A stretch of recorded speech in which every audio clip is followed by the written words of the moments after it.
review Vampire the Masquerade Bloodlines 2, or how to resurrect a cult classic and immediately stake it again. Ah yes, Vampire the Masquerade Bloodlines 2, the game that spent more time in development than some Hollywood marriages. After multiple studio shakeups, release delays, reworks, and enough creative changes to fill a Netflix reboot graveyard, it finally arrived. And the result? Well, if you've ever asked yourself, what if a modern RPG could be both bland and disappointing while also wearing the skin of something I once loved? Congratulations, your oddly specific wish has come true.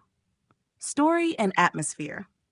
You'd think a game about immortal blood-sucking political manipulators would be dripping with intrigue. Instead, Bloodlines 2 gives you a story with all the suspense of a lukewarm tea party and all the mystery of a streetlight. Sure, it name-drops Camarilla, Anarchs, and the Masquerade like it's giving a lore presentation at Vampire Comic-Con, but immersive world-building requires more than muttering faction names in dimly lit hallways. Seattle at night should feel alive, dangerous, seductive, oppressive. Instead, it feels like someone built it from unused Watch Dogs assets and said, good enough. The original Bloodlines had grime, charm, personality, and humor. Bloodlines 2 has fog.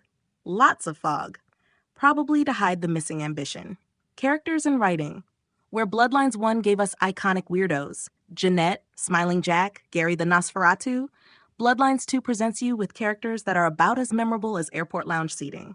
They talk a lot, but somehow say nothing. It's like being trapped in a conversation with a philosophy major who just discovered Nietzsche and thinks that makes him dangerous. Yes, there are choices, and yes, there are dialogue options. Too bad most of them feel like 3 flavors of the same lukewarm oatmeal. You don't roleplay a cunning vampire mastermind. You roleplay a confused intern who hopes someone will eventually give you a plot. Gameplay and combat. The combat. Fluid as wet cement and twice as graceful. You have vampire powers, superhuman reflexes, and predatory strength, yet every fight feels like swinging a foam bat underwater. Enemies politely wait their turn like they read the How to Be a Combat NPC manual. Bloodlines 2 tries to blend stealth, melee, and abilities, but don't worry, you'll never be tempted to experiment because it all feels equally mediocre. You're supposed to be a terrifying creature of the night, but somehow a raccoon with a trash can lid could probably take you out. RPG systems. There are skill trees. They do exist. That's pretty much the nicest thing I can say. Instead of meaningful progression, you get plus 2% to being slightly less awkward in combat, 5% to pretending dialogue matters, 1 extra ability you'll forget you have. It's like the game is constantly whispering, please clap. Bugs. Of course there are bugs. This is a Bloodlines game.